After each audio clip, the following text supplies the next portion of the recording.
మిగులు బడ్జెట్లో ఉన్న తెలంగాణలో ఉమ్మడి ఆంధ్రప్రదేశ్ ఉన్నప్పుడు మనం కొట్లాడి తెచ్చుకున్నాము తెలంగాణ తెచ్చుకున్నప్పుడు మెయిన్ ఎవరమ్మా అంటే ఆర్టీసీ కార్మికులు అని చెప్పేసి గుర్తించారు. ఏ ప్రభుత్వం వచ్చినా ఆర్టీసీ వాళ్ళు మాత్రం యూజ్ చేసుకుంటారు. మరి మిగిలిన బడ్జెట్లో ఉన్న తెలంగాణలో ఆర్టీసీ కార్మికులు విలీనం చేయడానికి మీకు ఏంటి ప్రాబ్లం, ఏంటి అసమర్థత? మరి ఏ బడ్జెట్లో ఆంధ్రాలోనేమో విలీనం చేసేసి మాకన్నా జూనియర్లకేమో ఒక్కొక్కరికి 80-70 వేలు శాలరీస్ ఇస్తున్నారు. అంటే వాళ్ళు కష్టపడేది ఒకటి, మేము కష్టపడేది ఒకటా? అంటే కొట్లాడి తెచ్చుకున్న తెలంగాణలో మేము బానిసలుగా బతకాలన్నా తెలంగాణ తెచ్చుకుంది? గత పాలకులు అట్లా చేశారని మిమ్మల్ని నమ్మి మేము తెలంగాణ తెచ్చుకొని కాంగ్రెస్ ప్రభుత్వం తెచ్చుకొని ఈ విధంగా ఉంటే మీరు చేసే పని ఏంటో మాకు అర్థం కావట్లేదు. దయచేసి మా సమస్యలను పరిష్కరించాలి. మీరు ఇచ్చినటువంటి హామీలనే నెరవేర్చమని అడుగుతున్నాము. వేరే ఏవి కూడా వద్దు, మాకు 26 కోరికలు మాకు వద్దు. ఈ 3నే మీరు వద్దు అనుకున్న 3నే మీరు అవి పరిష్కరించండి. ఆ 3 ఇస్తే చాలు మాకు. మేము మళ్ళీ ఎలాంటి యూనియన్ ఇచ్చి మాకు ఆ 3 కోరికలు కోరికలకు తీర్చండి. మేము అడిగే వాటికి అన్నిటికీ కూడా మీరు సమస్యలు మా లీడర్లు వచ్చి మీ దగ్గర యూనియన్లు ఇవ్వమని అడుగుతున్నారు. పిఆర్సీ అడగట్లేదు, ఇది అడగట్లేదు అని చెప్తున్నారు. మా యూనియన్ నాయకులు ఎవరు కూడా ఆ విధమైనటువంటి కోరికలు అయితే కోరరు. మీ దగ్గరకు వచ్చి యూనియన్ల కోసమే కాదు, మాకు పిఆర్సీ కోసం అడుగుతున్నారు, రెగ్యులరేషన్ కోసం అడుగుతున్నారు. మాకు గవర్నమెంట్లో విలీనం అని చెప్పిన మాట మీరు ఇచ్చిననే మాట అన్న కంపల్సరీ మీరు ఇది చేయాల్సిందిగా మిమ్మల్ని వేడుకుంటున్నాము. మేము ఎలాంటి దుర్మార్గంగా మేము చేయట్లేదు. మీరు ఇచ్చిన హామీలు నెరవేర్చమని చెప్పేసి మిమ్మల్ని అడుగుతున్నాం తప్ప మేము వేరే రకంగా మేము ఏ ధర్నాలకు మేము దిగట్లేదు. ఎలాంటి రాజకీయ నాయకులతో మేము వాళ్ళతో కూడబెట్టుకొని మేము ఈ ధర్నాలకు దిగలేదు.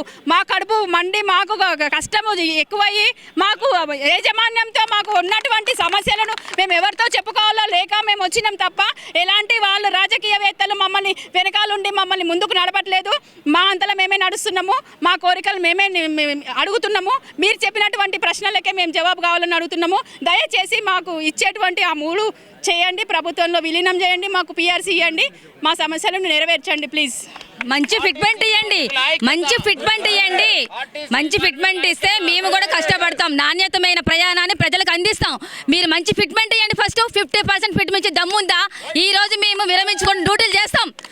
50% ఫిట్మెంట్ ఇవ్వండి. ఎందుకు చేస్తాం మేము? మీరు ఇయ్యకే కదా ఈరోజు రోడ్ల మీద పడ్డాం. మమ్మల్ని ఎందుకు వాడుకుంటారు? ఆర్టీసీ కార్మికులు ఎందుకు అయ్యా మీరు అందరూ వాడుకుంటారు? నాకు అర్థం కాదు. మేము నీడలో పనిచేస్తున్నామా ఏమైనా? ఎండనక వాననక చిన్న పిల్లలు వదిలేసి అందరం ఎందుకు వస్తున్నాము? మా సమస్యలు ఎవరు పరిష్కరించారు? నాకు అర్థం కావట్లేదు. ప్రతి దానికి ఆర్టీసీ కార్మికులైనా మీకు కనిపించేది. అన్ని లక్ష్యాలు సాధిస్తారు. ఆర్టీసీ కార్మికులకు వచ్చేసరికి నో బడ్జెట్, అడ్డమైన పథకాలు పెడతారు. అది కూడా మా మీదే. మళ్ళీ మా సమస్యలు అడుగుతుంటేనేమో నో బడ్జెట్.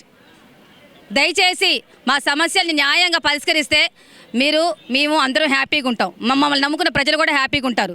మీరు పైకి రావాలన్నా, మీరు గద్ద ఎక్కాలన్నా, గద్ద దిగాలన్నా మాతోనే అవుతుంది.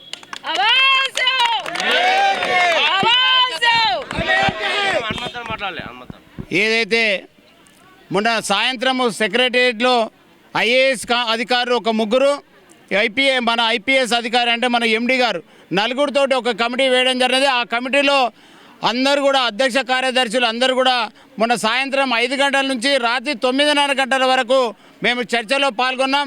ఆ యొక్క చర్చలో మొత్తము మనకి ఏదైతే మేనిఫెస్టోలో పెట్టే అంశాలు మరియు మనం ఇబ్బంది పడుతున్నటువంటి అంశాలను మొత్తం కూడా తెలియజేయడం జరిగినది. కానీ ఆ యొక్క సమస్యలు విన్న తర్వాత అక్కడ ఉన్న కమిటీ మేము ఇందులో ఒక్కటి కూడా చేయమని చెప్పారు. కానీ నిన్న మరి మేము కొన్ని ఇస్తామని చెప్తా ఉన్నారు, లేకపోతే ఓన్లీ యూనియన్నే అడిగినారు, సమస్యలు అడగలేదని చెప్తా ఉన్నారు. ఇది వాస్తవం కాదు. ఏదైతే ప్రభుత్వం కానీ యాజమాన్యం కానీ కుట్రపూరితంగా అసత్య ప్రచారాలు చేసి కార్మికులను తప్పుదోవ పెట్టే విధంగా ప్రయత్నం చేస్తూ ఉన్నారు. ఏదైతే ఆర్టీసీ ఉద్యోగులను ప్రభుత్వంలో విలీనం చేయాలనే డిమాండ్ మొట్టమొదటి డిమాండ్ ఉన్నది. అదేవిధంగా రెండోది వేతన సవరణ చెయ్యాలి, యూనియన్లను ఇవ్వాలి, రావాల్సిన బకాయిలన్నీ కూడా చెల్లించాలి. ఏదైతే పనిభారం పెరిగిపోయిందో పనిభారం అంతా తీసేయాలి, ఎంటీడబ్ల్యూ యాక్ట్ను అమలుపరచాలి అనేటువంటి ప్రధానమైన డిమాండ్ తోటి పెద్ద ఎత్తున చర్చ జరిగింది.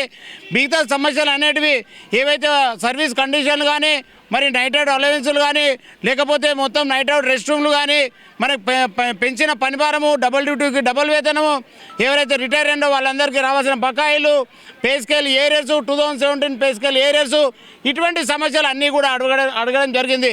కానీ మేనేజ్మెంట్ కావాలని తప్పు ప్రచారం చేస్తూ ఉన్నది.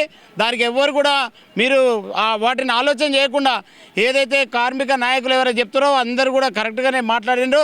ఎవరు కూడా అక్కడ వేరే తప్పు ఏం చెప్పలేదు కాబట్టి మీరు అందరూ కూడా గట్టిగా సమ్మెలో పాల్గొని మనం సక్సెస్ అయ్యేంత వరకు సమ్మె కొనసాగించాలని విజ్ఞప్తి చేస్తా ఉన్నాం.